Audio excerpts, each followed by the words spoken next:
This is Barrels and Barrels, a bourbon and baseball podcast, with your hosts, Brandon Spinner and Michael Burns.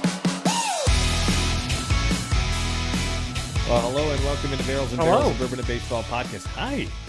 This is Brandon Spinner, one of the co-hosts of Barrels and Barrels, alongside Michael Burns, as we are a bourbon and baseball podcast. Mikey, good evening. How are you?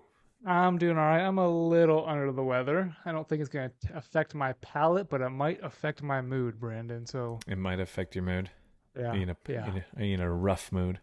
Yeah. Don't fuss with me about my power rankings. Don't fuss with me about my ranking of this bourbon. Let's do this show, and these Cubs better win this game against this national team. Yes, that they better.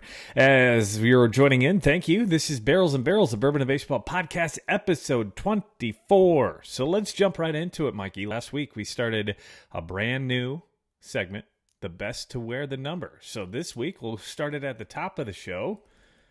Who do you think is the best 24 to ever play the game of baseball? Right off the top of your head. I couldn't tell you a number 24. I would have said Ken Griffey Jr. I would have said Ken Griffey Jr. right off the top of my head. He's 24? Number 24. When he played in Seattle, he wore 24 as he came up as a rookie. He didn't wear that later on. He did wear 30, I believe, with the White Sox and the Reds. But 24 was his primary number when he was with the Seattle Mariners.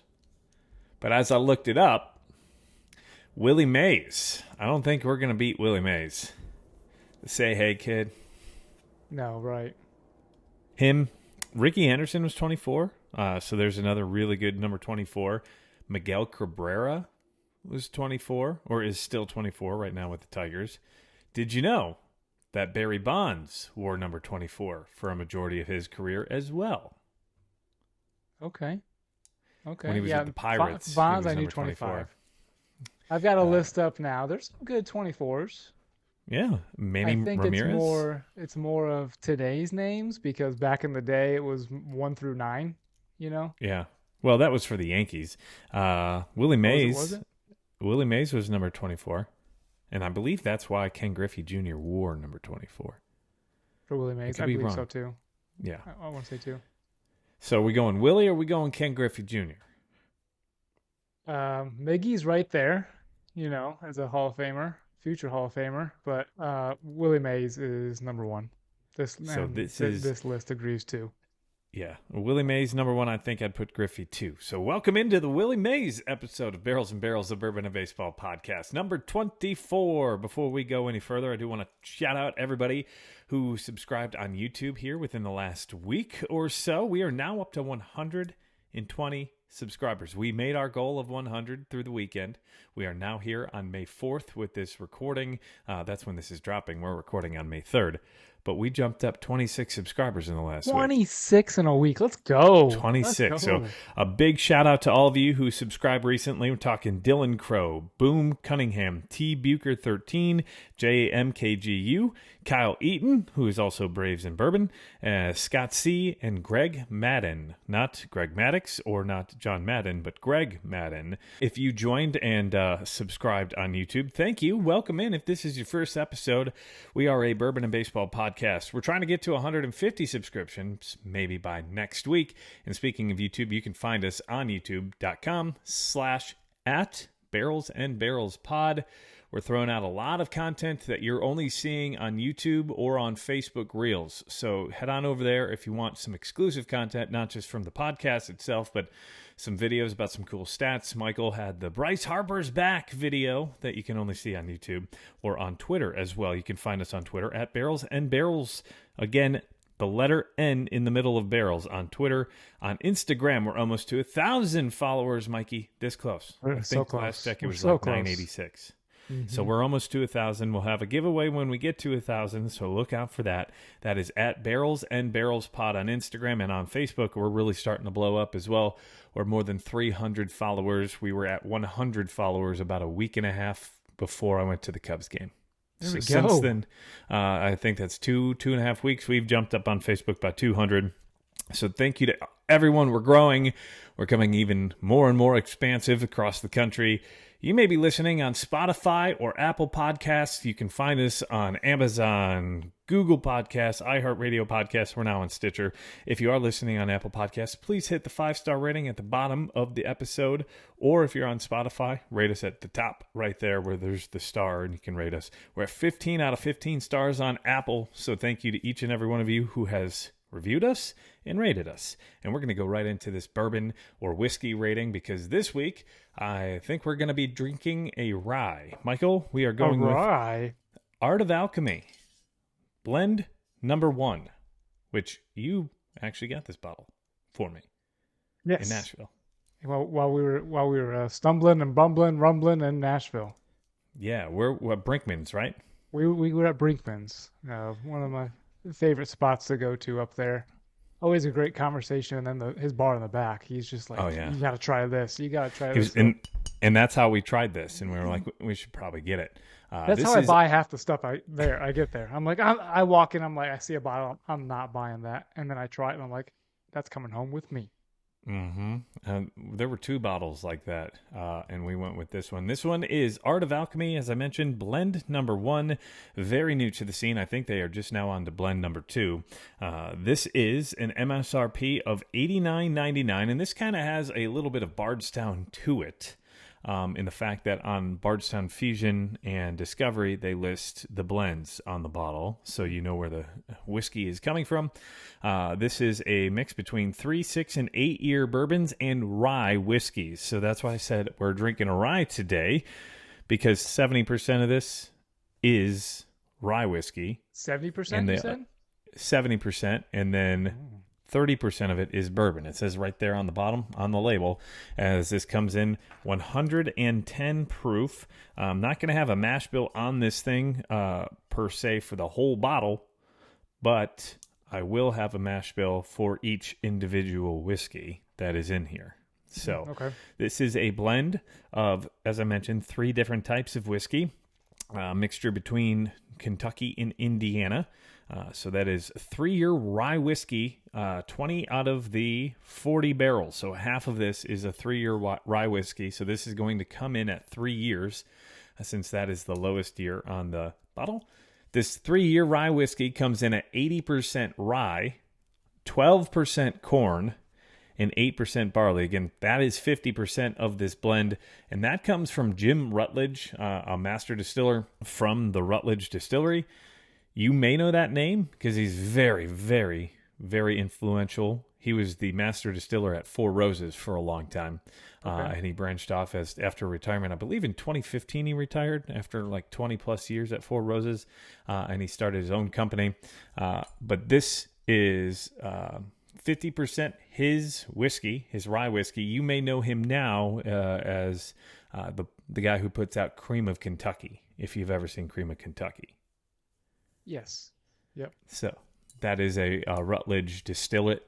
The other 50% will be a mixture of 6-year rye whiskey, which is 51% rye, 45% corn, and 4% barley. And that is 8 of the next 20 barrels. And then the last 12 barrels, which is that 30%, is 8-year bourbon whiskey, 75% corn, 21% rye, 4% barley.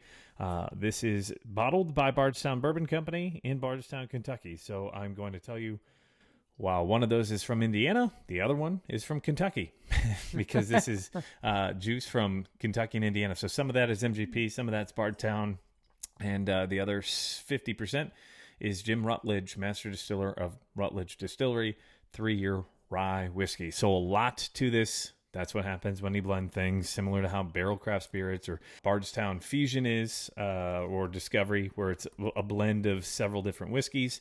Right. So this should have some complexity to it. We've already tried it. We were a few deep when we tried it. I sent out some samples, and I've had a pour between then and now. And you can find our review before we go any further on Pix. They are not a sponsor, but we'd love them to be. That Pix app is fantastic. I've been trying to be a lot more active. Have you noticed that, Michael? I notice if you share them with me. Otherwise, I'm not on there regular enough. I haven't been having enough. I've been sick for the last week. Oh, that's right. So head on over to the Pix I remember app. we were I bought this in Nashville and we were a few deep. So I'm trying to remember if it was just good because it was more juice or Right. if it was good. It was. I remember it was good that I was like, Brandon, let's get this. I think that's the one you picked out of the many we had at the bar there. The bottle looks like I would have, from a distance, I would have thought that was Town Branch. It looks like the Town Branch bottle. The one thing is that it's got that little diamond for the A of A on them. And you can find them on Instagram. That is AOA Spirits, I believe, for Art of Alchemy. They're blended spirits. So they're doing something very similar to Bardstown, I'd say, with the 3 different blends mixed together. So I notice you're noticing that over there, Michael. What do you get out of this right off the bat? Flowery, oily. Not picking up like any kind of heavy oak. It is 50% of a 3-year rye.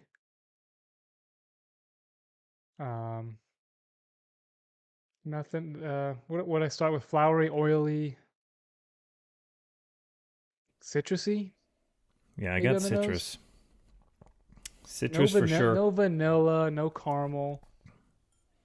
It's all very light. See, I'm getting vanilla on the left nostril. On the right nostril, I'm pulling an oak. Struggling to find that oak. I am on antibiotics. Yeah, I'm not getting that heavy oak. I am getting the citrus. I'm getting flowery. I'm getting oily. No heavy fruit or anything. So I'm going to be surprised how this comes out. It is more of a rye than anything we've tasted recently. Last time we had a rye this heavy. It's been a while. So you got that palate cleanser. How's that? How's the first taste go? It definitely has a rye feel right up front. I think that it's overall it coats the mouth very well right off the bat. It definitely tingles, that's for sure. It jumps out at you right away. Like some juice, sometimes it takes a second or two for it to seep through, but this gets you the moment it enters your mouth, and it's got like I don't know. You ever feel like you fall asleep, like your hand falls asleep and it gets a little bit of that tingle? That's like immediately what I felt on the tongue. Now, when you say it hits you pretty quickly, it's not a burn, but it's that rye flavor, rye spice. Right. That spice and tingle right up the front, right as it comes through. I've got some earthiness to it. I wouldn't call it earthy, but I think that maybe that's that floral you were mentioning in the nose. It's not as sweet as I thought it was on the nose. I thought it had a sweeter nose to me, like a citrusly sweet on the nose. And then as it went in, it was more of that rye spice. I don't think it's overpowering rye, though. No, as I take a second sip, big heavy sip there, it does that rye hits you, but then it smooths out. You get a couple that citrus flavor out of it. I don't get any kind of like fruit out of this. No fruit to me. I said citrus, but that's not the typical fruit I think of when I say fruit taste. Usually I'm looking for right. You're looking dark. Yeah, but it's more on the tangy side. I don't know if that's because it's a rye and we're not a spicy tang. Yeah. Right. Yeah. The tang. This is more tangy. This is almost the like opposite. Tang. It's a kick in the glass. No, not that kind of tang. No. I mean, the color is lighter. It is not a dark amber. I would say it's on the lighter side of things. Do you think this tastes popcorn. 3 years old though? That's a tough question. I wasn't prepared for that question, Brandon. That's not the things I go through. Well, usually when you say something's light, you're probably trending towards something that's a little younger. Right. This is 50% 3-year-old whiskey. It is light, but I wouldn't call it see-through by any means. There's some caramelness to it, but it certainly is. Would you say popcorn? I was about to say like the butter popcorn that you buy in the container on the popcorn aisle. Yeah, I would. That's a pretty good description. It's a good rye flavor. I'm not saying that I'm not a huge rye person, or I started out on my bourbon journey as a not huge rye person, But as I am finding people who are say, "Hey, this is a good one. Try this," or my neighbor used to blind me a bunch of ryes, and usually I think they were finished ryes or toasted rye, like Michter's toasted rye is a really good one. Yeah. Did you hear that? Thank you, Daniel. And oh wow, you said it. What? On the first time, Michter's toasted rye. How much concentration did that just take? I was looking at you. The Cubs were in my peripheral. I had to pause doing all of that just to make sure I said it correctly. So there you have it. The first time Michael has, on the first try, gotten Michter's announced and pronounced correctly. I'll drink to that. Cheers. I agree. I think that this is similar to... I got a little bit of toastiness on the back edge, right? Like a little bit of like a s'moresy smoke. I think that's, I was thinking that's that rye coming back. Like it's a roller coaster of it a little bit, where that rye hits you up front, then it mellows a little out bit into something smoother, and then it comes back. And maybe that's a toast coming in there. Yeah, it doesn't say that anything is finished. It's just normal according to the label. I doubt that they finished it. I'm guessing that they just barreled it and then blended it. It does have a little bit of a toastiness on the back side to me, the back half, especially as it finishes. And I think it's got a very good, even finish, not an overpowering for 110 proof. I don't think that this, as you said earlier this week, kicks you in the nuts. But I do think that you can tell it's higher proof, but it doesn't really knock you back. It's not too syrupy either. It's not like you're drinking a glass of 84 proof something. Right. It's definitely a rye. If you were to blind this, you would easily know it's a rye, which there's nothing wrong with that. I always speak of ryes as a negative way, right? Just because it's not. But you're maturing. Side. You're maturing.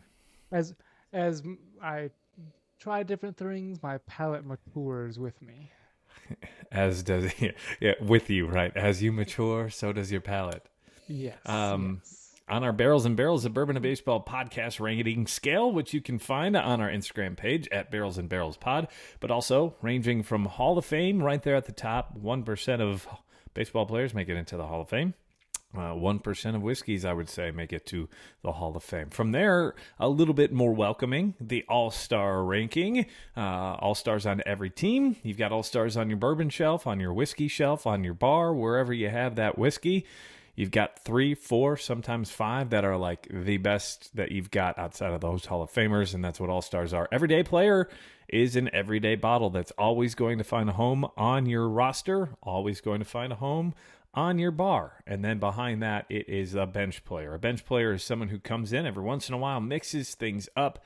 That is the guy who maybe need a pinch hit for in a baseball game. That's it. I'm going to mix things up this week. I'm not going to go with my everyday player. I'm going to go with this bench player. Great enough to have a spot on my team, just not something I'm going to every day or every week. And then the final ranking is a DFA. Designate for assignment.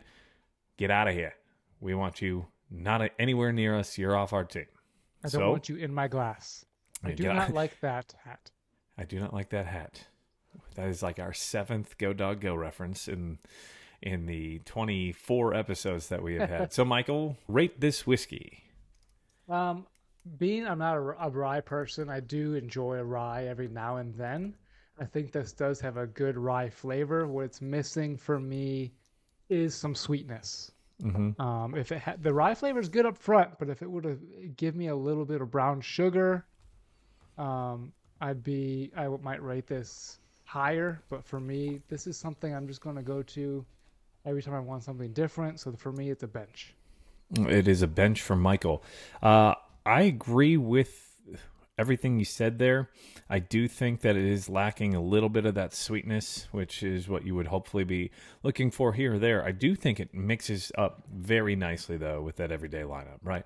It is something that I really like. I don't love it. And I think part of that is just more because it's on the ryer side of things. And as you mentioned, nothing against rye. I just was looking for a little more sweetness. It's not as overly sweet. I think, as you mentioned it earlier, perfect. A little bitter, a little tangy, and it's got that tingle. You like the tingle? I like the tingle. I'm going to pour myself some more, but that has been our rating and review of Art of Alchemy, blended spirits. Number one, or blend number one. So go follow them. I would say I'm also giving this a bench. I would buy a bottle again. It comes in at $89.99 MSRP. Around that, I know that's getting a little higher up on the scale for something that you would hopefully buy all the time, but I'm going to give that a bench. I do think if you found this, go ahead and buy it. I don't think you're going to be disappointed, even if you are a bourbon fan, right? There's enough of a bourbonness to this with the 30% of it that it holds you there, but it still has more of those rye characteristics.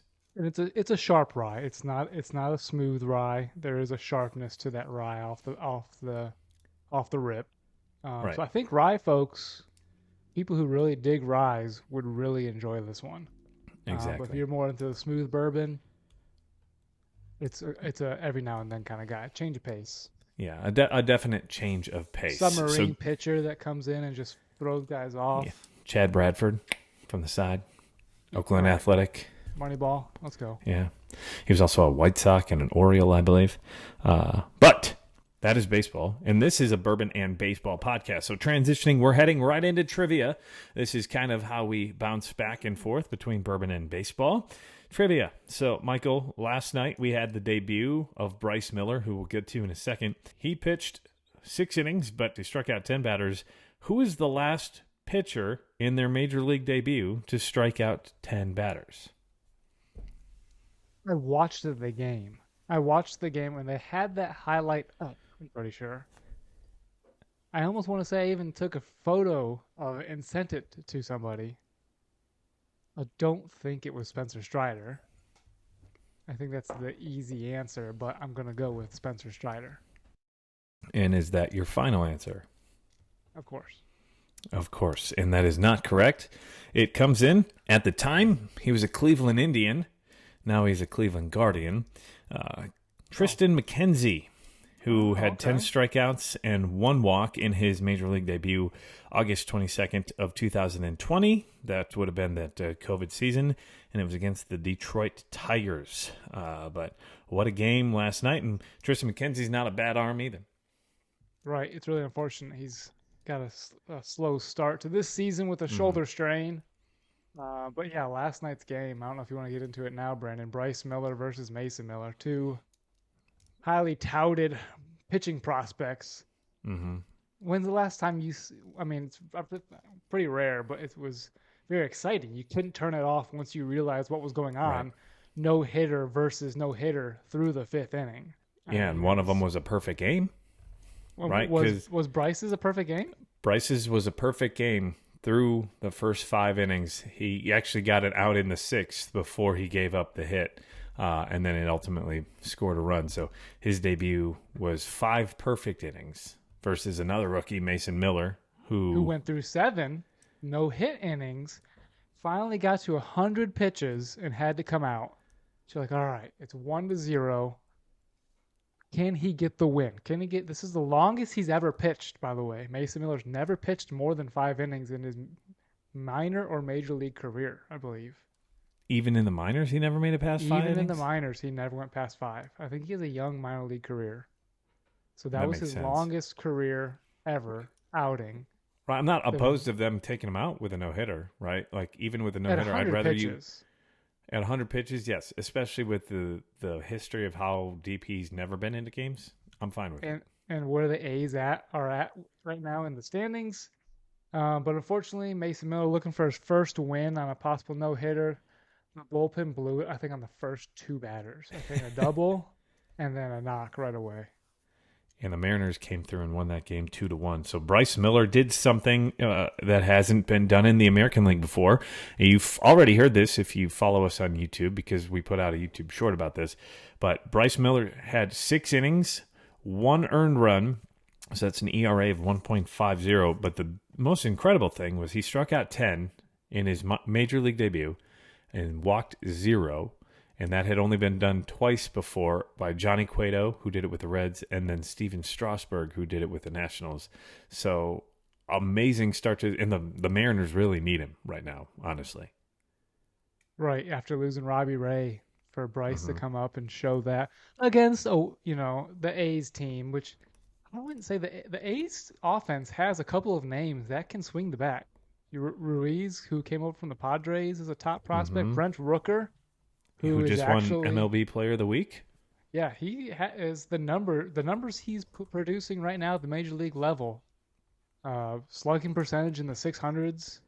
He has the 736. 736. He has the Mm-hmm. minor league track record to back that up.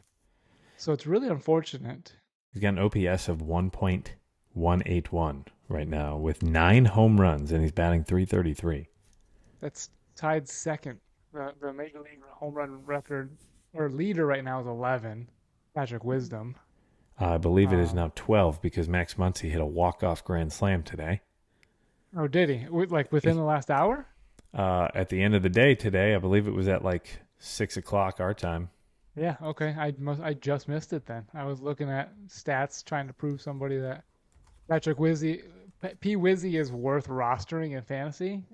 He was tied for the major league lead in home runs. But yeah, the A's have just a couple of bats.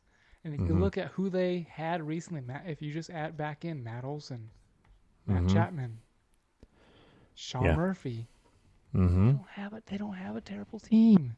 The ownership is just ever Yep. since 2012, 13, 14 just gave up. Yep. And you had just mentioned Matt Olson and Matt Chapman. Matt Chapman just coming off American League Player of the Month, where he raked. He had an incredible month. Sure did. Did you see that coming? Right, last year he was a pretty big disappointment coming into the season. This year you wondered what you were going to get because he wasn't that A's player when he started this past year in Toronto. Right. He was a major disappointment coming over. They thought he was maybe like another, him and Arenado were always compared defensively, but Arenado always had to step up offensively. Right, As soon and as he came over, you thought he would have been maybe a step up, going to a better team, and more hey, protection in that lineup. yeah, I love betting on guys in contract years, Mm-hmm. and Matt Chapman's in a contract year, so maybe he put a little extra work on this offseason. So Yeah, he's looked the part. He was the player of the week a couple of weeks ago. So far in the month of April, he hit 372 with 5 home runs, 20 RBIs. He led the major leagues in wins above replacement, at least Fangraphs win, so FWAR, at 1.9 through the month of April. He, in our minds, unanimous player of the week on the American League side, I think, right? player of the week Player of the month, excuse me. of the month. Yeah. And then the other one, I think, was pretty unanimous as well in the National League. Ronald Acuna Jr. coming in with National League Player of the Month. Did not see that coming. I would have thought his knee is just slowing him down a little bit still, but I think someone called him for the Player of the Year for the MVP award in their predictions episode, which you can find episode 19. you better hope his shoulder's okay. Yeah, I know. We'll get to that here in a second. But Ronald Acuna Jr., 4 home runs, 23 runs, 12 stolen bases with a 1.6 WAR. He batted .353, slugged .559 in the month of April. The best The player first 2 in the National weeks, League. it seemed like Acuna, if he got a single, it was a double because he stole second right away. Yeah, I think so his first 5 singles, he stole the base as well. he's got it all. He's that 5-tool player we were talking about last week. He leads the league in stolen bases right now with 12. Jazz Chisholm and Esteury Ruiz are there in second at 11. Nico Horner and Corbin Carroll at 4 and 5. But a lot of discussion, though, I think, when it comes to the pitchers of the month, at least in my mind. I'm a little upset. I think 2 pitchers got screwed out of this. Garrett Cole got the nod with the Yankees in the month of April. Of course, he went on to pitch 34.2 innings in the month of April with a 1.3 ERA. He went 4-0, and he had 33 strikeouts, so that is just under 9 strikeouts per inning. I do not think he deserved this month. Garrett Cole did not deserve it? Correct. 4-0. But what if I told you that there was a pitcher who threw 1/3 more of an inning, struck out 8 more batters, and had an ERA of .77, who also went 4-0? Right. I think it was the big market team getting the attention. Because Yes. I know you're talking about Sonny Gray with that killer ERA. Yeah, he walked 3 more, but his ERA is .77 in the month of April. And remember, this is a monthly award. So he had the better statistics by almost half of what Cole had for an ERA. Pitched 1/3 of an inning, and he struck out 8 more batters. So to me, I think it should have been Sonny Gray. That's who I would be giving this award to for the month of April. So here's the stat I'm going to throw that's going to fight that. Garrett Cole had 7 starts, 6 quality starts. No other starter has that. Sonny But Gray you're has including 6. Garrett's last night's start and opening day. Opening day was in March, and last night was May 2nd. This is a month of April award. So he started 5 games, went 4-0, 1.3 ERA, and 33 strikeouts. Sonny Gray, .77 ERA, 4-0, 35 innings, 41 strikeouts. All right, well, Cole did throw a complete game shutout in there, but if you look at the statistics altogether, and if you look at WAR, Sonny Gray had the WAR by 0.2, I think, 0.3 more than Garrett. Sonny Gray actually 1.4 and 1.4, so they were both at 1.4, but I would have given it to Sonny, personally. Sonny only had 3 quality starts out of his 5, but yeah, it's really a toss-up there. Garrett Cole, Sonny Gray. Both had similar strikeout numbers. Well, Sonny's higher, 10.4 K per 9. Garrett's 8.57. You're not looking at the monthly. I'm not looking at the month of April. I'm trying hard No. with the way I can sort things with what I'm using right here.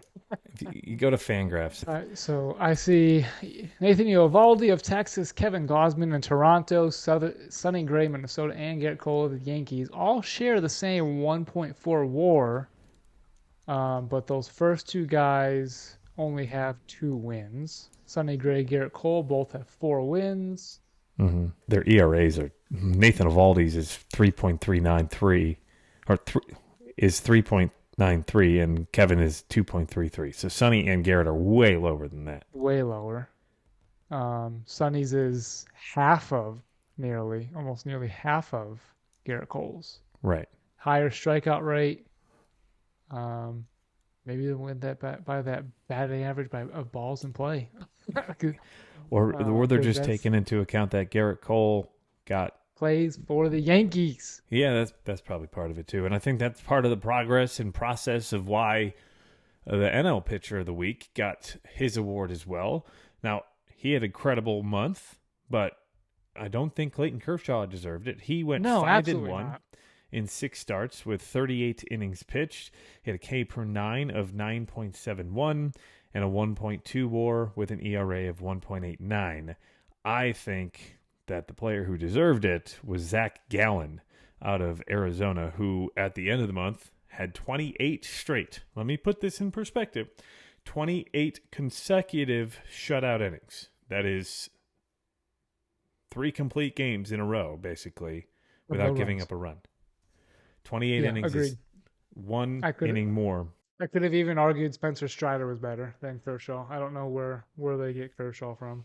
Yeah, I don't get it either. Gallen's numbers, 1.09.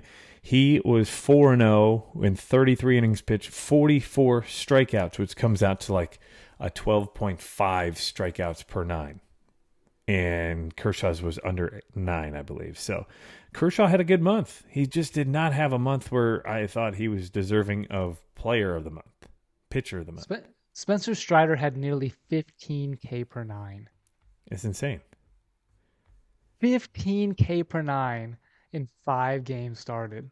14.7, but his ERA was almost a full run higher than Zach Gallen, and that just shows you how dominant.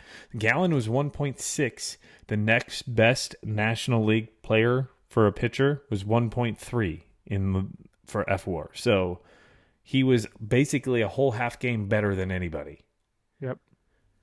So I do think Zach Gallen should have deserved it. I should have won it. Snubs on both sides. Yeah, snubs on both sides. That kind of upset me, but we're going to give them our own award. You got the Barrels and Barrels Player of the Month and Pitcher of the Month. So that's much more prestigious, I think, right? Absolutely. They will get a sample with their name engraved on it, sent right to their door. Yes, if they do, that's right. Zach Allen, or if you're listening, Sonny Gray, we tagged you on Twitter. So, of course, you're going to listen. Reach out to us. We'll get you. How about we'll give him an engraved Glenn, an engraved Barrels and Barrels Player of the Week, Glenn Caron. First edition. Yeah, first edition. That would be like the most prestigious. That would be a one of a kind at that point in time. Another player who I thought, we posted this on Facebook as well, but incredible month, at least hitting wise, Luis Arias, who did something that we haven't seen since Barry Bonds in 2004. He hit 438 going through the month of April and starting the month of May. He's at 438. Last time that happened was Barry Bonds, who was at like 472. I feel like that's, from looking at his numbers, that's all he did though was hit for average. And he did hit for the cycle in one game because he got the Marlins' first cycle. Okay, so for his stat line currently on May 3rd is 435, 495, 543. And he ended up one home run. So how many doubles? 5 doubles. So slugging's up there. And he's got 2 triples, I think. So maybe that's what's helping. I see 1 triple. Maybe it's 1 triple, but he slugged 549. He had an OBP of 500 in the month of April, and that was good enough for an OPS of 1,050, basically. The on-base percentage is pretty killer. Yeah, when 50% of the time you're on base. Ronald is right there at 449. Yeah. Ronald's just not getting on base or hitting the ball as often as Luis is. Yeah, with an extra 80 points. But like the next 400 batting average is unheard of these days. Yeah, 439. And the next best was Matt Chapman at 372 in the month. So insane month for Luis Arias, who has paid off for the Marlins. The Marlins swept the Cubs over the weekend, but he was part of that trade that sent Lopez up to Minneapolis. They've benefited from the pitching swap. So both teams, I think that's a win-win trade from earlier in the offseason. Arias was the AL batting champ last year. Yeah, when do you see a team, the player win the Silver Slugger and then package him and send him off? Yeah, not only the Silver Slugger, but the best in the league, right? Like he had the highest American League batting average. Right. And that's what Silver Slugger is, isn't it? Silver Slugger is for each position. Oh, right. Okay. So overall, yeah, batting. The batting champ, yeah. No, you don't see that too often. That's the Twins seeing a need, and the Marlins knowing they have a plethora of pitching, and they still have a plethora of pitching. Yep, they continue to bring them up. They had a couple this weekend, throws pretty well. I know Sandy got shelled again yesterday. Alcantara is having a rough start to the year. Michael's pretty happy he traded him in fantasy. I did trade him in fantasy, and there was a theory that we came up with on the camp of why Sandy's not doing nearly as well is because Sandy's a heavy ground ball pitcher. And without the shift now, the shift hurting some ground ball pitchers. I think it probably is. So it's just a theory. No stats or charts to prove anything. I think it's something we're going to look into a little deeper to see how many ground ball pitchers are doing worse this year. Yeah. That'll be some research for maybe next week. We'll put Michael to work. We're going to give Michael some homework to take care of that. You are assigned homework, my friend. I'm on assignment. He was on assignment. Speaking of on assignment, he was sent back down, but last week we talked about Drew Maggi getting the call up for the Pittsburgh Pirates. He was sent back down, but he's 2 for 6, Mikey. He's got a 333 batting average in his career. So if he never comes back up, he can live with that. Yep. He can live with that. So that was fun seeing him get his first big league hit. Everybody going nuts.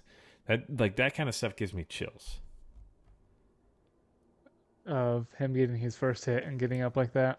Yeah, and just like how much effort and energy he put into getting to that part of his life. He's 33 years old making his debut. It's not like this is a 19-year-old or a 23-year-old who just got called up. This guy's been grinding. He, for so long, just wanted to make the majors, makes it, has a couple of tough at-bats, and then gets a base hit, and he gets two. And his career 2 for 6 right now. That's if he doesn't get called back up. Maybe he does, but... How long was he in AAA? I have no idea. I don't know because the Pirates are bad for the last few years. What took him? Was Maggie not doing well? But it's got to be killer. I've seen guys be drafted and come all the way up. Past you. How many guys passed you? And that's got to be the part that hurts. Like, oh, hey, here's this kid. Oh, okay, here's another one. So he's been in AAA since. He has had time in AAA. Oh, this hurts to watch. Since 2016. When the Pirates were good and they had a crowded outfield, but then they stunk since. But he started the year this year in AA, and he only hit 194 in the limited time at AA. He's a career in 13 seasons, 254. He's only got 45 bombs in 13 years, so he's not hitting for power. His slug is 347. OPS is 697. So it's not like he's completely tearing the cover off the ball. So maybe this Pirates calling him up was just a moment of gratitude for sticking around and filling a roster spot for a few years. Yeah, and let's have some fun, and thank you. And I bet you he becomes one of those guys who turns into a coach, right? He's been through the league. He knows how the minor league system goes. Maybe becomes a minor league coach. Love of the game right there. But a big tip of the cap there. I'm wearing my Pirates hat this week. If you're watching on YouTube, you see that's not dust on there. Those are actually autographs. Oh, is that? I thought you just had to dig that thing out because you never wear it because the Pirates haven't been good since 2015. So as I've mentioned in previous podcasts, every baseball stadium that I go to, I buy the hat of the team that is the home team. When I went in 2010, this player right here was actually a stud, Evan Meeks. He was a fantastic bullpen arm. He was the Pirates, I believe, closer at one point. He was their all-star representative, I think, in 2009 or 2010. And the other one was Jose Tabata, who was an outfielder who was a top prospect for them that didn't pan out. But we sat right next. We went to PNC, best stadium that I've been to so far. But we sat next to. Do you think yeah, it's my favorite so far. I've been to 21 of the 31, if we include the old Texas Ranger Stadium. And I think that this is the best place I've been. We sat literally every time in the you second mention row. the Pirates, you say that. Yeah, I love PNC Park. That stadium is incredible, and I hope somebody sees this or hears this and goes and checks this out on our recommendation. But I think if you're gonna pick a place to go for your okay, we're gonna go see a new stadium, put PNC on that because I don't think you're going to be disappointed. It is immaculate. It is beautiful. And the Pirates have had a great start to their season. We're going to get to that here when we get to rankings. Bryce Harper is back. Bryce Harper is in the lineup. Bryce is back, baby. And you saw that from Michael on our YouTube Shorts page. But shortest time for anyone who's ever had Tommy John surgery, even a position player, not just a pitcher, but a position player to come back and play after having Tommy John surgery. He missed 30 games, a month games. Is all. 159 days of surgery. You wonder, how long was that arm dead where he couldn't do anything with it? But still, amazing that he's been cleared by doctors first, that he is back. They originally said at the earliest, the All-Star break. And now here it is. He's up on the same day that he's up before Matt Mervis. He's up before Brandon Pfaadt. Some prospects are still not top prospects who should have made it opening day are still not up. And Bryce Harper is back. For his perspective, he was up one day before Brandon Pfaadt came up with the Diamondbacks. And Brandon Pfaadt made his major league debut today. It did not go well, but we will see how the next couple of weeks goes because the Diamondbacks seem like they're going to go with their younger people. But to hop back on the Harper thing, 160 days post-surgery, he came back. The earliest anyone has ever come back before was Tony Womack at 182 days. Jay Buhner was second at 207, and Carl Crawford was at 221. So basically 6 months for Tony Womack. Bryce Harper was 5.5 months. He had this surgery back near Christmas, I thought. So the only wonder is he has to wear that brace. Right. How's that going to affect his power? Does he have strength? Barry wore a brace, basically. Did he? It was more of an elbow guard, but it's about the size of the brace that Bryce wears.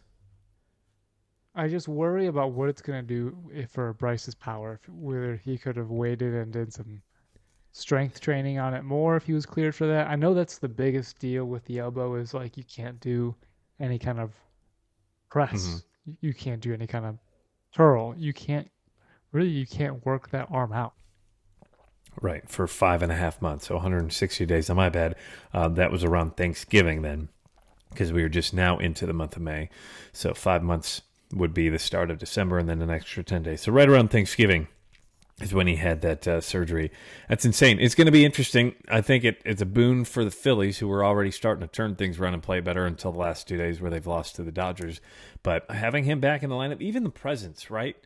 Pitchers still have to take him seriously. Right, you don't know until we know. So they're still going to have to pitch him like he's Bryce Harper. Look what Kyle Schwarber did in the playoffs in 2016, and nobody thought that was going to be possible. So Bryce just doing the same thing Schwarbs did, and just with a different limb. Right.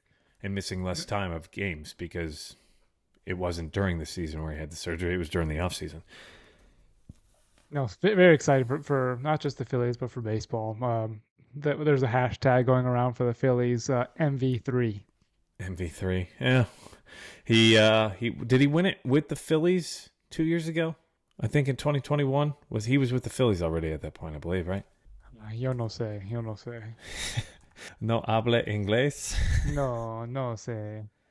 No sé. Let me look it up real quick. Yeah, he won it in 2021, so it would have been with the Phillies in 2021. So he was the MVP for the Phillies the year before they went to the World Series, not the year of the World Series. He hit 42 home runs that year with an OPS of 1,044. Going on, I want to talk about Luis Verdugo. Have you seen what he's done so far this year? It was very British of me. Did I say Luis Verdugo? Alex Verdugo. Yes, you did. Like Luis Verdugo is the Cubs. I think third baseman in Double-A. So that's play today. I got Cubs on the brain. Yeah, Alex Verdugo. Mm-hmm. What did he do this week? You asking?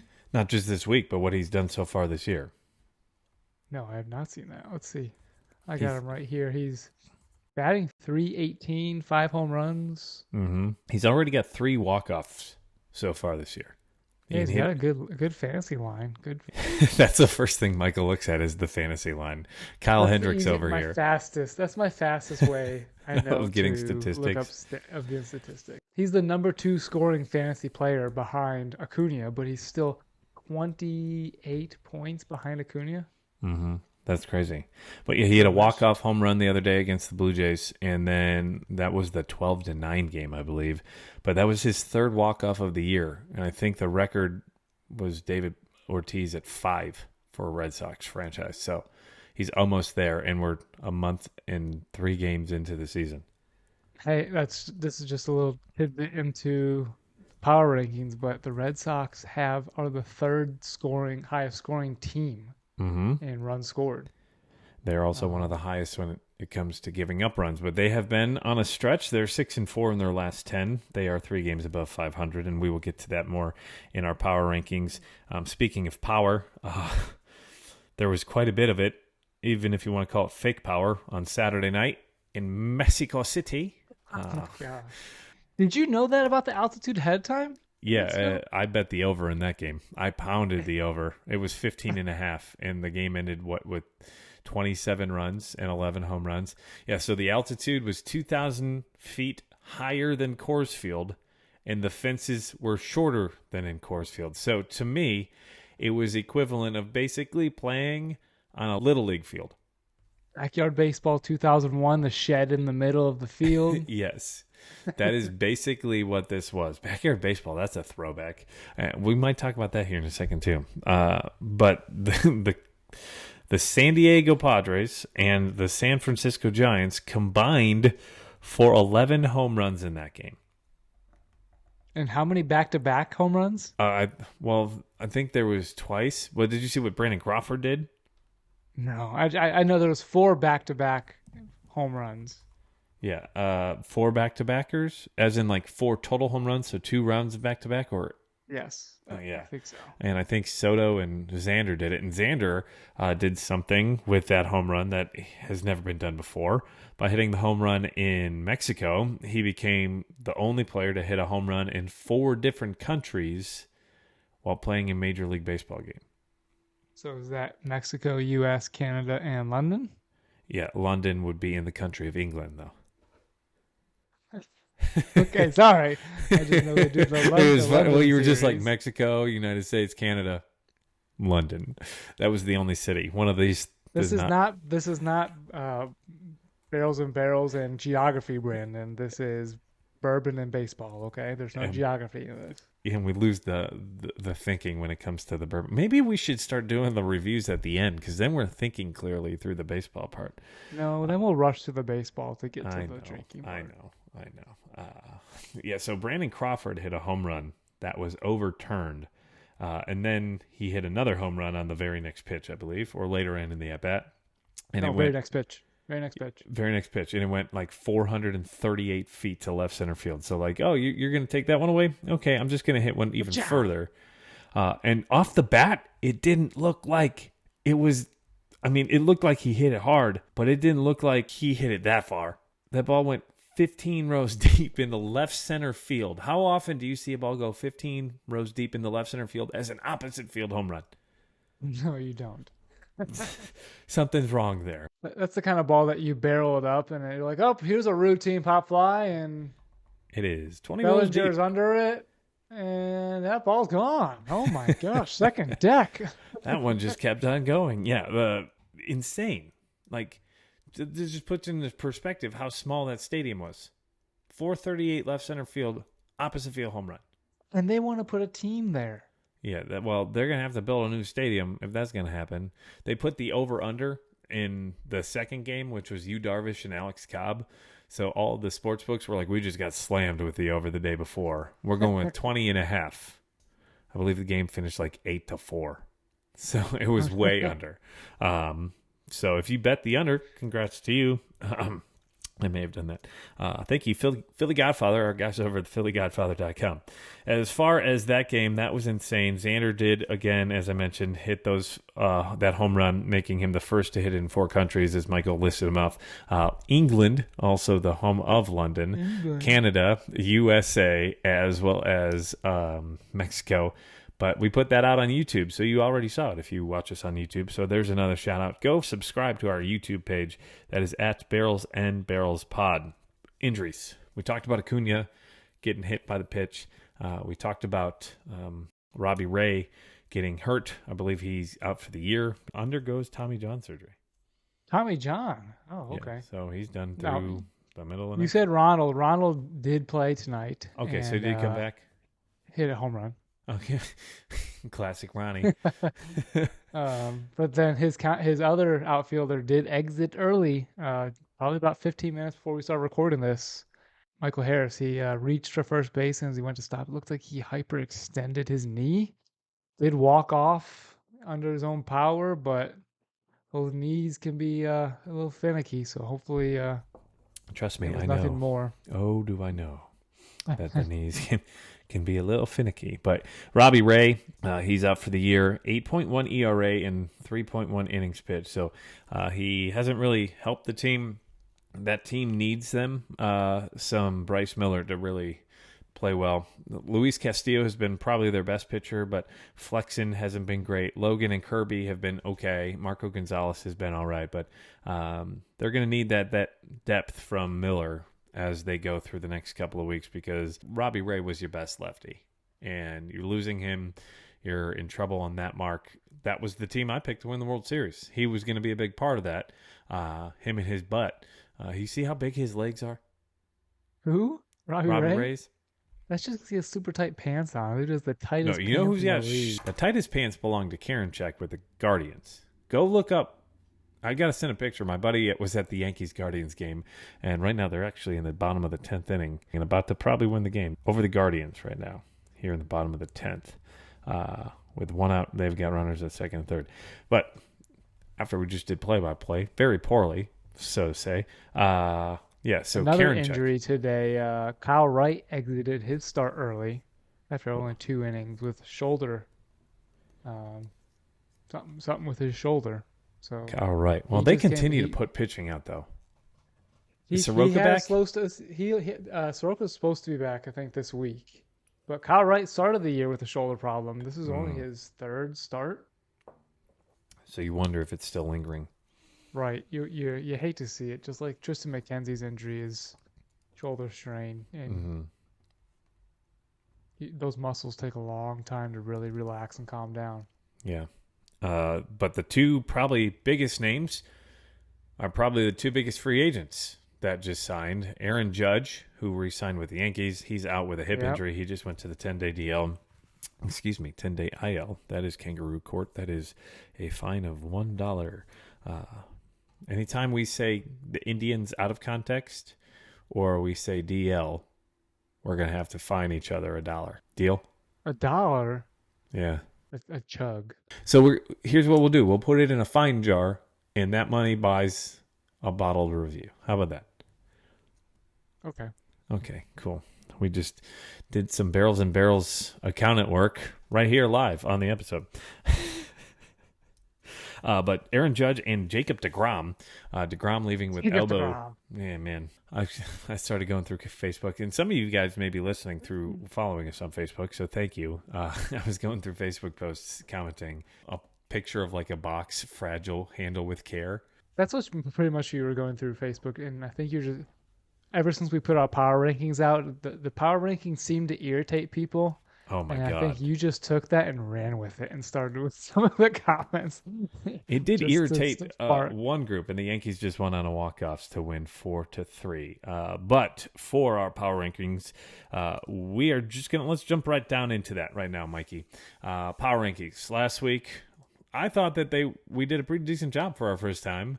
But boy, we caught some flack. It was the best teams at the time. Right. And we are doing this as of this morning, 5/3/2023. So May 3rd of 2023, the morning of. So it doesn't include any games that happen in the evening. So that would be through May 2nd. These are our power rankings. We really pissed off some Astros fans. I don't know why. I think that they're a little high on themselves a little bit. High on themselves? Yeah, I was going to say not prima donnas, but like what is it when you're so into yourself and you think that you're greater and higher than mighty? Big egos, big heads. There's a word I'm missing, and we're not going to spend too much more time trying to find it. Pricks? Cheaters? Yeah, we'll figure it out. So, Michael, dickheads? What'd you say? Big heads or dickheads? I said dickheads. Wieners. Second week in a row, although we have to add not for kids in the podcast. We might have to label this as an explicit podcast here soon. Mikey? Is that because I said wieners? No, last week you said kick in the nuts. And then also, what else did we were talking about the sex session, the oral thing with the Dodgers. Oh, just a gift that someone did not give an oral speech. That's all. Yeah. It wasn't oral. So I have ranked my top 30 teams in baseball because there are 30, but we're only going to give you our top 10. Maybe that will make that a YouTube exclusive where we'll just give out our top 30 teams and rank them in order.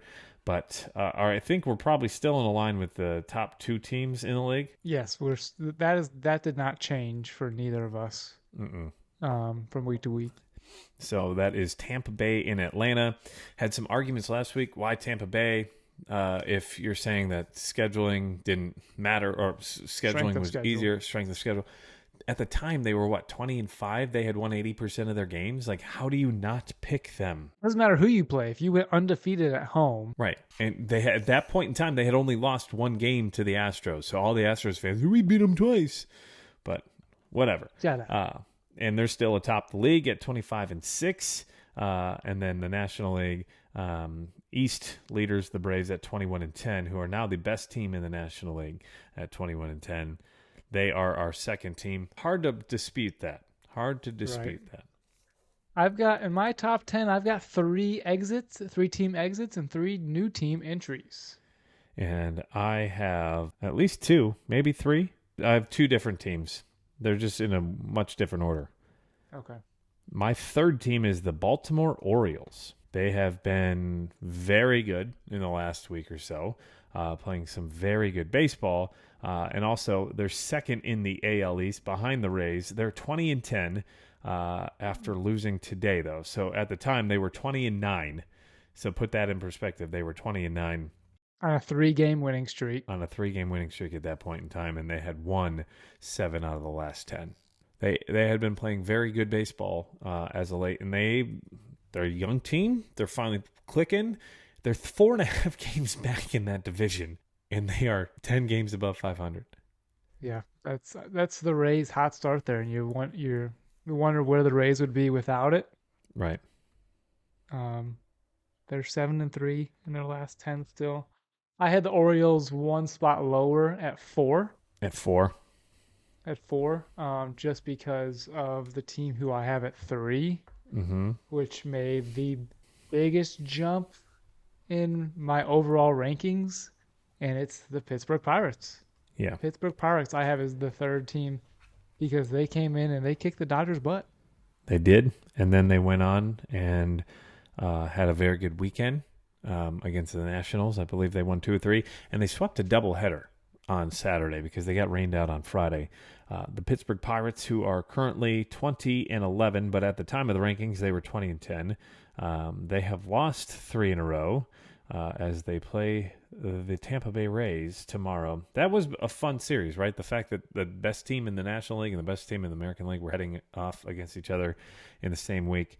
The Rays have won the first 2 matchups of that. My Pittsburgh Pirates ranking is 5th behind the LA Dodgers. The Dodgers actually jump up a ranking from 5th to 4th. I think that they overall are one of the better teams in baseball, year in, year out, right? But they played better. They're 8-2 in their last 10. They're on a 5-game winning streak coming into the ratings, so they would have been 18-13, leading the NL West at that point in time. They're 12-6 at home, 7-7 on the road, and that's after today's game where they walked off with a grand slam versus the Phillies. But the fact that they're one of the better teams year in, year out, they are at the top of their division. I think they have more talent than the Pirates. They actually, even losing to the Pirates, I think jumped them because of the first games of this week versus the Phillies where they won. And I believe they swept the Phillies in a 3-game sweep this week. So the Phillies have not looked good. I did have them higher up until this week. So that just shows you this is a middle of the week ranking. It's not on Monday. So this is as of May 3rd in the morning. Just to remind you. So who's your 4th team? 4th team is Baltimore. Baltimore. So then who's 5th? I had Pittsburgh in front of Baltimore. The Pittsburgh really improved their run differential compared to Baltimore. 5th, I have Texas. They have a great run differential. They're scoring a lot of runs. 191 runs. They're only second behind the Rays in all of the majors in runs scored. They have only won 5 of their last 10, but they have played good teams.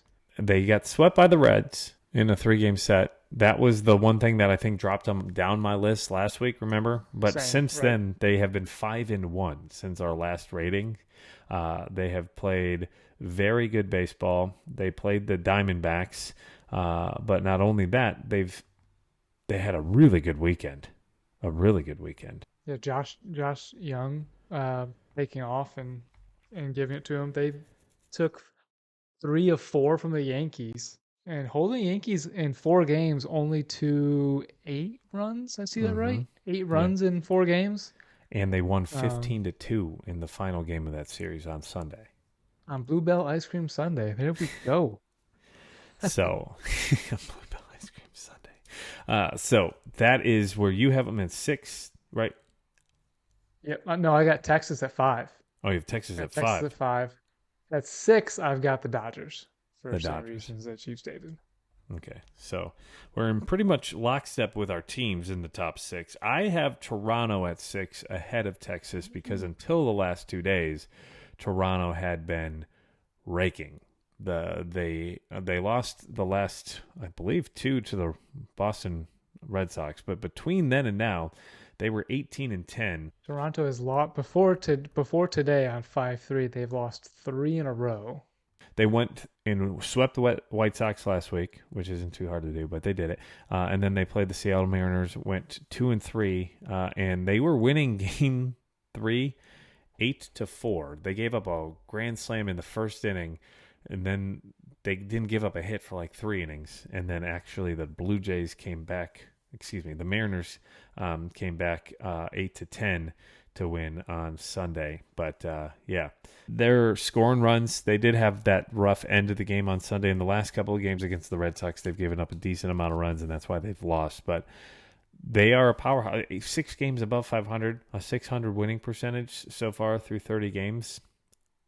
I think that they're one of the, and they're in the best division in baseball, of course. That run differential, I think, dropped over this last week, though. They're only 12, plus 12 now. That was coming into today after yesterday, and they lost 2 games in a row, and they're currently losing 7-3. Yeah, I think they're about to be on lost 4 in a row if they lose the Red Sox tonight. Again, this was before today. Right. So they probably dropped down the list. You know what? Flip-flop them. I'm going to go Texas at 6, and then I'm going to go Toronto at 7. I'm breaking my rule, but that's where we're going to rank them. Mid-podcast change. Yes, mid-podcast change. So I have Texas at 6 and now Toronto at 7. Okay, I had Texas at 5. I have Toronto at 7 as well. Okay, so we're both on the same page there. Yes. Who do you have at 8? I have the Houston Astros, who actually go down 1 spot in my rankings, partially because you're gonna get ripped. Yeah, partially because of all those little whining Houston Astros fans, which I don't understand. When you were 13-11, why you thought you deserved to be better than 7th? Why? You're currently 16-15, with a run differential of plus 22. They have had a very good pitching staff, but they are dealing with injuries. They just lost 2 in a row to the Giants, who are not the best baseball team out there. They had a rough weekend at home versus Philly. They lost the first 2 and was able to salvage the third game 4-3. That's right. They were they kind of embarrassed the first 2 games. I thought the first game was the World Series rematch. Why did I remember that? Because Aaron Nola came out in game 1 and shoved. I think he threw 9 innings. Didn't he? Sure. I think he had 9 innings of 1-run baseball, and everybody was just like, well, where was that in the World Series? Yeah. See, for Houston, I had them 5th last week. No, he went 8 innings, 1 earned run. So he didn't pitch a complete game. I had Houston drop to 10th. To 10th. They're still in the top 10, but they dropped to the last spot in the top 10. From 5 to 10. After losing to the Phillies like that. It's really going to piss off Rick Anderson. Losing to the Giants now. Their run differential is not improving. 5-5 in their last 10. Mm-hmm. They're not playing great baseball. No. It's okay, Astros fans. It's April. They can't be ranked 1 when they're, 16-15? And in your 3rd place. Yeah, you're not even in the top 2 of your division. In a weak division. Right. Who is your 9th team then? Oh, we didn't give you your 8th team. My 8th team, and this is probably my biggest or second biggest jump, my 8th team is the Boston Red Sox. Mm-hmm. Boston Red Sox, I had them 17th last week, but they came out. I had them 17th as well. Jarren Duran came up from the minors from AAA and has absolutely destroyed the ball. He's hitting over 400, looking like a completely different player. But the Red Sox, like we said multiple times already on this episode, are scoring runs. Mm-hmm. They are the third most scoring team in baseball. They give up a lot. They also give up a lot. Duran's going off. Masataka Yoshida is going off. He's looking like a Rookie of the Year candidate over Gunnar Henderson right now. Gunnar Henderson is not performing. Yoshida is. The Red Sox have taken the first 2 games of this week, Monday and Tuesday. Yeah, it looks like they're going to win the third. Yeah, it looks like they're about to win the third. Their weekend, they played the Guardians. They took 2 of 3. The Red Sox are playing great baseball right now. They at the beginning of the year, they were looking terrible when they just did not know who was going to play shortstop for them. Tristan Casas can't put the bat on the ball like they were hoping. Didn't they have Bobby Dahlbeck at shortstop at one point? Yes, they did. But like you said, Verdugo is finally producing like they were hoping in the Mookie Betts trade. Jarren Duran's coming around. Rafael Devers is doing what Rafael Devers does. If they could just find some pitching, something to limit those runs, and you're going to win ball games with that offense.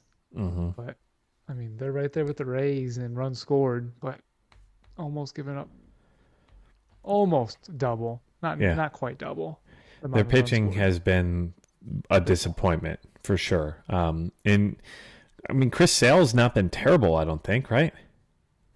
I wouldn't trust starting him in fantasy. Right. Well, but what I'm saying is he's not hurting you as a starter. They've got Corey Kluber, Chris Sale, Tanner Howick, Nick Pivetta, Brian Bayo, and Nick. Did I say Nick Pivetta already? That's their rotation with James Paxton, who has not been good since signing with them. Yeah. Well, they're still 8 games back, but at 17-14, and they're about to be 18-14. That's not a bad pick. I don't have them. I have them as 12th in my power rankings, but they did make a 5-spot jump from 17 last week. I gave you my 8. That was the Houston Astros. My 9 is the Minnesota Twins, who until today had been winning some baseball games. They've lost 2 in a row now to the Chicago White Sox, who are now on a 3-game winning streak, but they are now 17-14. But they were 17-13 at the rankings, and they lead their division, right? So they should be hopefully in the top 10. They're the only positive run differential in their division. Correct. Far. Yes, that division has been trash.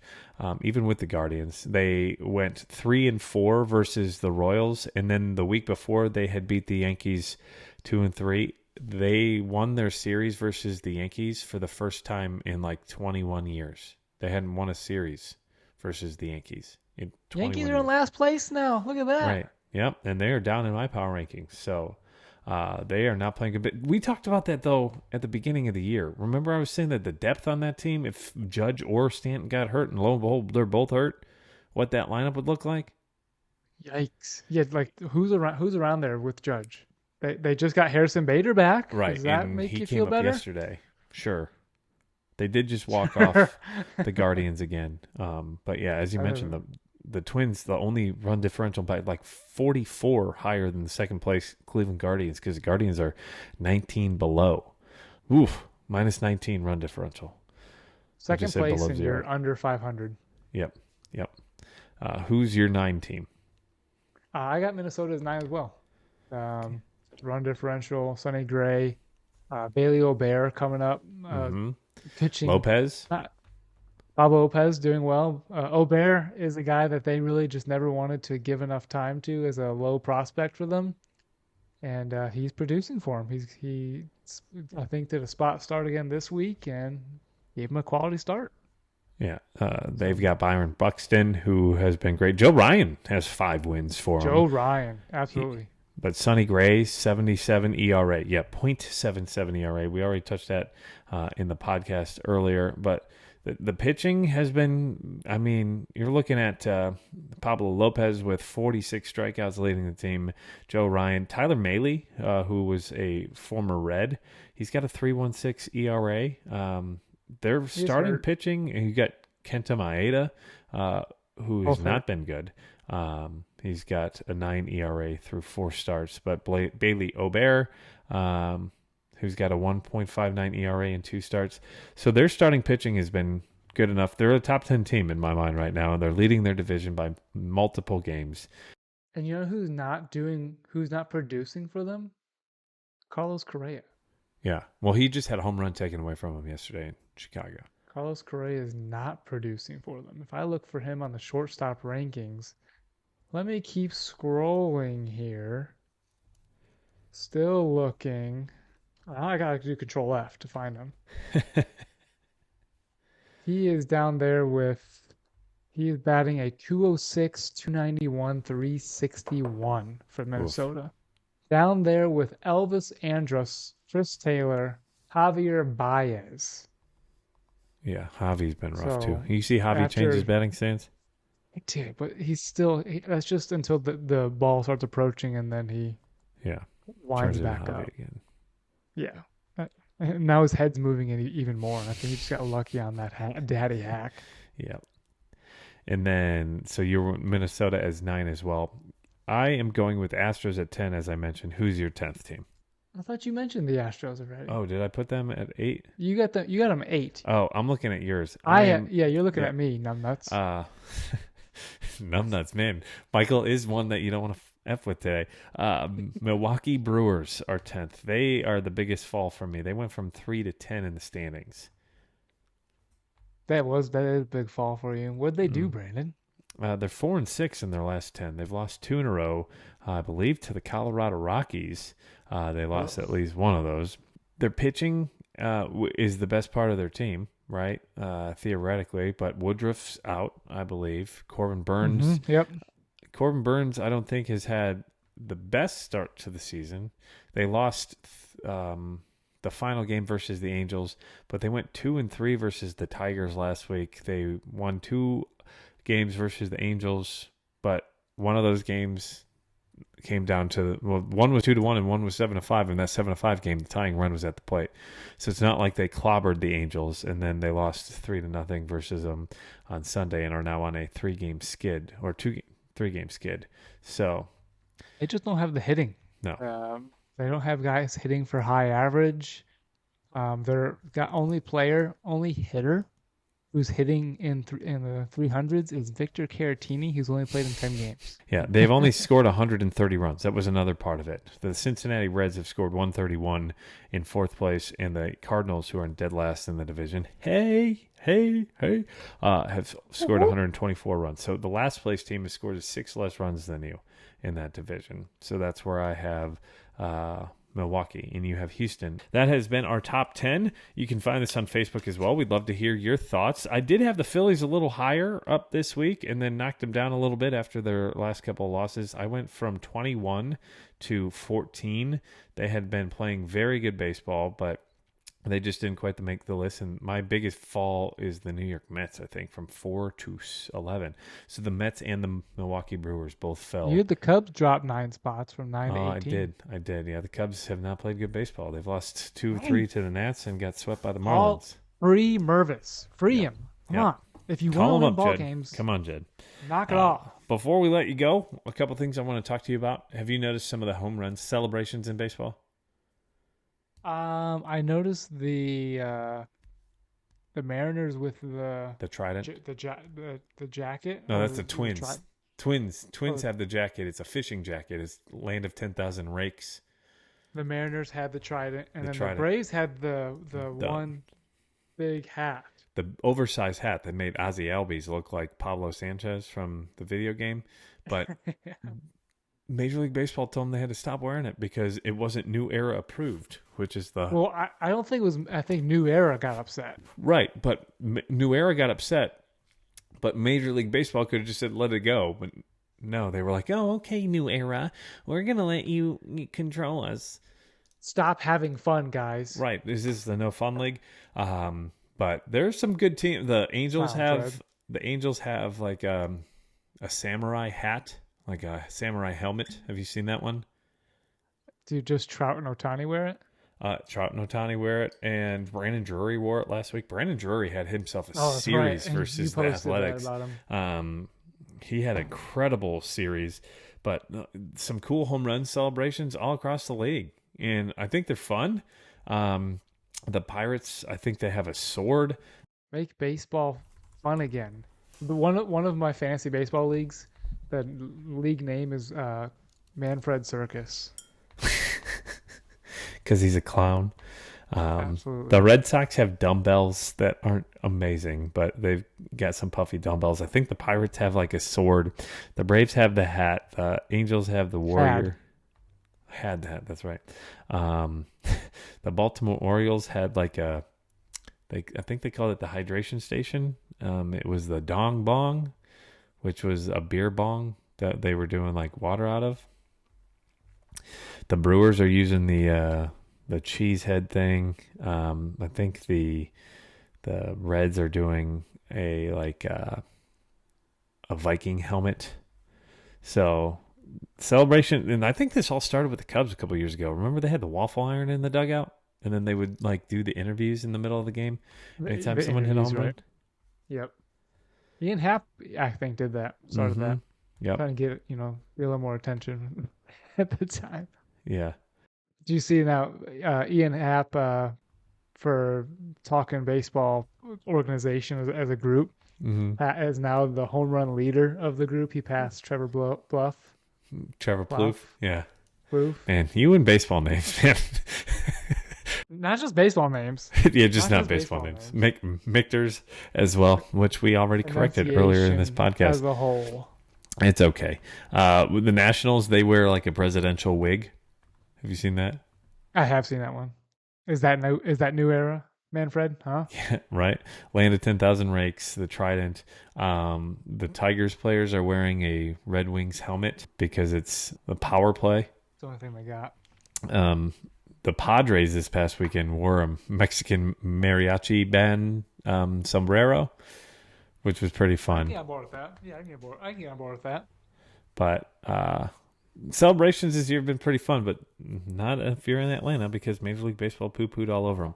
Last thing I wanted to touch on, I wish we had more time to go over this. Maybe we will in a later podcast because I do think that this is really important. But the Negro League Museum is going to be rebuilding, announcing a $25 million plan to build a brand new museum. I've been to it. It's really cool. But this is going to actually be right where the Negro Leagues were developed. So that's what's awesome is it's going to be at the historic 18th Street and Fine where it opened in 1997. No, it's pretty cool.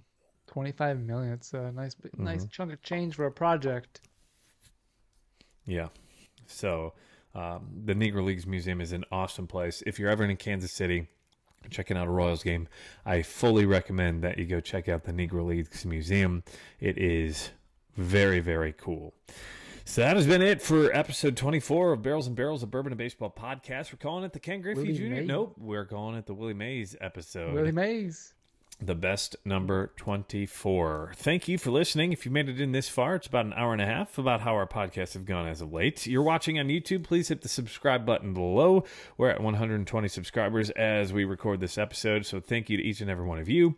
And if you subscribe, we'll give you a shout out just like we did earlier in the episode. Facebook and YouTube, as well as Instagram, all at Barrels and Barrels Pod. Again, that at symbol, the word barrels, the letter N, the name Barrels, and then Pod. Michael, where Start can we looking for that blue circle logo. It's starting to pop up a little bit easier. Yes, it is. It is. More and more. Speaking of that logo, you've got that on Twitter at Barrels and Barrels Pod. Michael's on Twitter, BNB Burns.